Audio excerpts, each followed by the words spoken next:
ఏపీలో రేషన్ బియ్యం బ్లాక్ మార్కెటింగ్పై ప్రముఖ నిర్మాత నట్టి కుమార్ ఫైర్ అయ్యారు.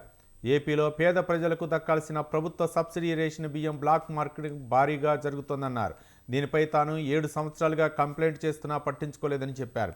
గత వైసీపీ ప్రభుత్వం పట్టించుకోలేదన్నారు. ఇప్పుడు ప్రభుత్వం మారి కూటమి ప్రభుత్వం వచ్చిన రాష్ట్రంలోని చాలా చోట్ల వైసీపీకి అనుకూలైన అధికారులు బదిలీ కాకుండా అదే సీట్లలో ఉండటంతో రేషన్ బియ్యం బ్లాక్ మార్కెటింగ్కు అడ్డు అదుపు లేకుండా పోయిందన్నారు.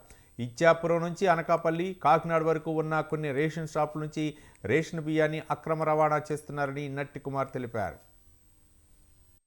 రేషన్ బియ్యం కోసం పవన్ కళ్యాణ్ గారు ప్రత్యేకంగా అంటే ఒక కలెక్టర్ గారు వెళ్ళి ఒక సిప్ వెళ్ళి పట్టుకొని ఆయన ఎంత ఎంత చాకచక్యంగా పట్టుకున్నారో, ఆయన ఎంత కష్టపడ్డారో, మన రాష్ట్రంలో మనం ఎంత కష్టపడ్డామో అనేది ఆయన చూశారు.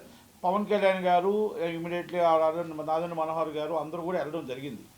అయితే ఆయన ఇబ్బందిని అక్కడ ఎంతమంది చూస్తుంటే అక్కడ ఎస్పీ గారు లేరు, తక్కువ అక్కడ పౌర సరఫరా వాళ్ళు ఒక మాటకి పొంతన లేదు. ఇది నేను ఈరోజు పోరాడట్లేదండి, ఇస్ 7 years నేను పోరాడుతుంది. నేను ఒకటే చెప్తున్నా, అనకాపల్లి డిస్ట్రిక్ట్లో చోడవరంలో వెంకన్నపాలెం అనేది ఇందుర్తి మండలంలో అక్కడ ఉన్న రైస్ మిల్లులో ఆంధ్రప్రదేశ్ రైస్ మిల్లుల సంఘానికి సెక్రటరీ అయిన ఇది ద్వారపూడి చంద్రశేఖర్ రెడ్డి గారి ఆధ్వర్యంలో నడుస్తుంది. ఎందుకంటే ద్వారపూడి భాస్కర్ రెడ్డి గారు రైస్ మిల్ అసోసియేషన్ ప్రెసిడెంట్ అయితే సెక్రటరీ ఆయన ఉన్నాడు.